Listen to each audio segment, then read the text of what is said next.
మనలో చాలా మందికి నచ్చనిది ఒక విషయం చెప్తాను. అది క్షమించడం.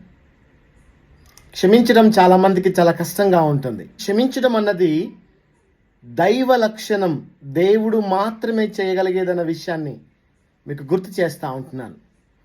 దేవుని పిల్లలమని చెప్పుకుంటూ ద్వేషమును, అసూయను పెంపొందింప చేసేటువంటి పాత బ్రతుకులోనే ఇంకా మనం బ్రతుకుతూ ఉంటున్నాం.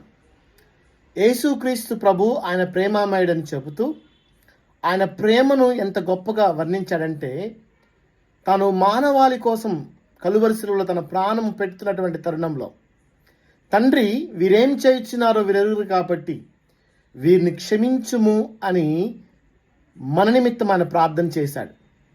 చాలా సందర్భాలలో మనం క్షమించలేని స్థితిలో మనం ఉండిపోతూ ఉంటుంటాం. విషయం చెప్పాలి, ఒక చిన్న బలహీనత దేవుని దగ్గర నుంచి వచ్చే పెద్ద ఆశీర్వాదాన్ని ఆపేదిగా ఉంటుంది. ఈరోజు ఈ క్షమించలేనటువంటి ఒక చిన్న బలహీనత నీ జీవితంలో ఉంటే ఒక్కసారి ఆలోచన చేయి.